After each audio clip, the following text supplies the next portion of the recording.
Du suchst nach dem ultimativen Cognac-Einhorn?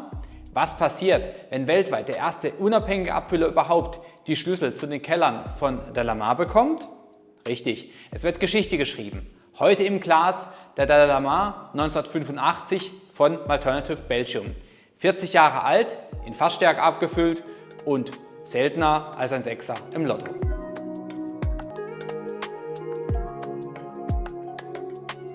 Wenn wir über Delamare sprechen, sprechen wir über eine absolute Institution aus Charnac, gegründet im Jahr 1824. Die Philosophie dort?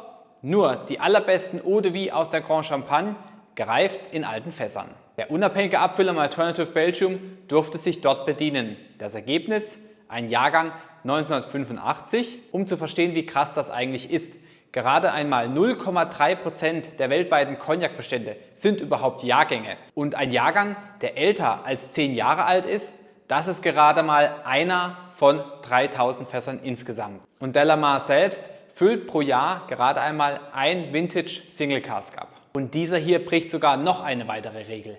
Es ist der erste Delamare, welcher mit über 50% Alkoholvolumen abgefüllt wurde. Ohne die Zugabe von Wasser, ohne Zuckercouleur, nur das reine Produkt direkt aus dem Fass. Zu Delamare habe ich übrigens bereits schon mal ein Review gemacht. Ich verlinke euch das hier oben gerne einmal. Dort erkläre ich auch, was es mit der ganzen Vogelthematik und Delamare auf sich hat. Aber dennoch schauen wir jetzt einmal ganz kurz auf die Flasche und auch hier könnt ihr auf diesem wunderschönen Label die Vögel wieder erkennen. Und der Titel der Abfüllung lautet Le Terrain Vert, also eine Hommage an Jacques Delamare, welcher nicht nur ein Negociant war, er war auch passionierter Ornithologe und Peter hatte auch hier die Assoziation an seinen Opa, mit welchem er auch sehr oft Birdwatching betrieben hat. Und deswegen haben es auch hier die Vögel auf die Flasche geschafft und was soll man sagen, mehr Seele kann eine Flasche nicht haben. Wir schauen noch kurz auf die Zahlen und Fakten der Abfüllung. Es ist der Delamare von 1985, welcher im Februar 2026 von Malternative Belgium abgefüllt wurde. Somit ist er eben 40 Jahre alt aus der Grand Champagne. Eine Einzelfassabfüllung natürlich mit der Fassnummer 258. Es sind keine Zusätze darin. Wir haben mit dem Alkoholanteil mit 51% in Fassstärke abgefüllt. 70 cl Flaschen Größe. Bei insgesamt 258 Flaschen liegt dann der Flaschenpreis bei 489 €. Ab ins Tasting. Wie immer möchten wir mit dem Blick kurz auf die Farbe starten. Es ist ein recht schon typischer Bernsteinton, also nicht zu intensiv. Einfach recht hell ja noch für das doch hohe Alter eigentlich. Und ich bin jetzt mal sehr gespannt, was wir für Aromen haben. Da jetzt der Farbton eben nicht so intensiv ist, hoffe ich, dass wir auch noch viel Fruchtigkeit drin finden können. Wir schauen mal auf die ersten Aromen in der Nase.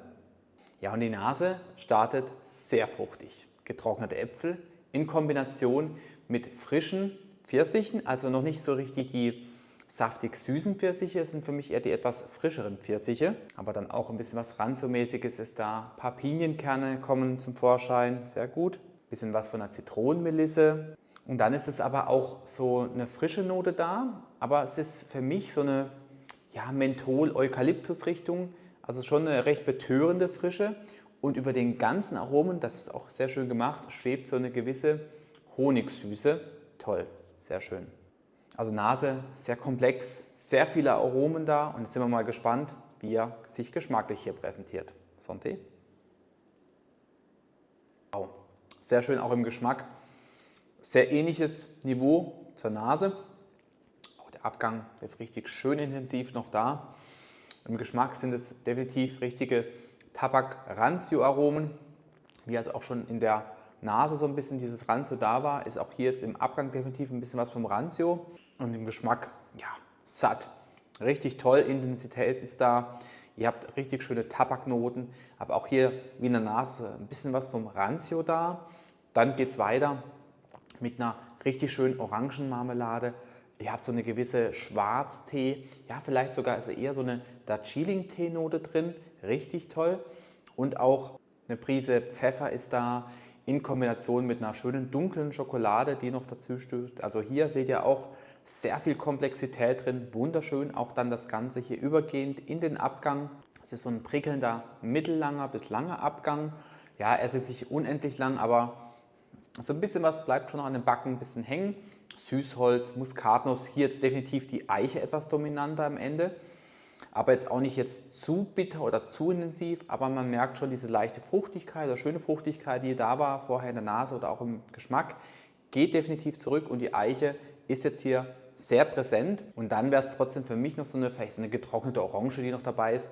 Und auch hier kommt so diese leichte frische Assoziation wieder zurück von der Nase in Form vielleicht von einer schönen Minznote noch im Abgang. Sehr toll. Also auch hier eine richtig schöne Kombination. Ja, also es ist wirklich ein sehr schöner Delamare, eine schöne Auswahl, Peter. Herzlichen Glückwunsch. Hat mir wirklich sehr gut gefallen. Ihr habt hier sehr viel unterschiedliche Aromen drin. Auch finde ich für das Alter dennoch recht fruchtig. Also besonders in der Nase war noch richtig schön die Fruchtigkeit da.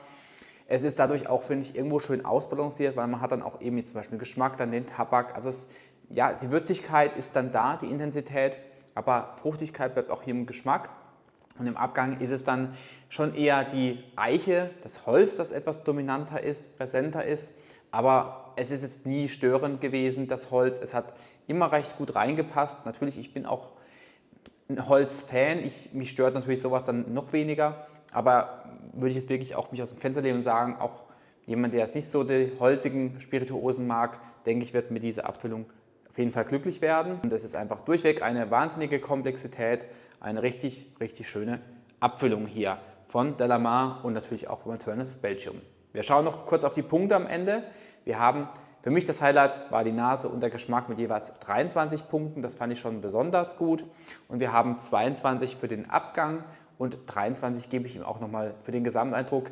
Und das macht dann am Ende summa summarum 91 Punkte für diese Abfüllung von Delamare und Alternative Belgium. Ja, lasst mich mal gerne wissen, Peter hatte ja auch diese Abfüllung beim Armagnac Festival in Stuttgart dabei. Vielleicht hattet ihr die Möglichkeit, falls ihr dort überhaupt wart, diese zu probieren oder habt ihr schon mal die Möglichkeit gehabt, diesen zu verkosten? Schreibt es mal gerne unten in die Kommentare rein, wie da euer Eindruck dazu war. Ja, ich bedanke mich wie immer bei euch fürs Zusehen. Ich hoffe sehr, das Video hat euch gefallen. Nicht vergessen, einen Daumen nach oben da zu lassen und auch sehr gerne ein Abo von meinem Kanal.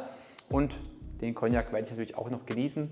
Der ist viel zu schade, um den wegzuschütten. Dafür ist er einfach viel zu gut. Macht's gut, bis zum nächsten Review. Cheers.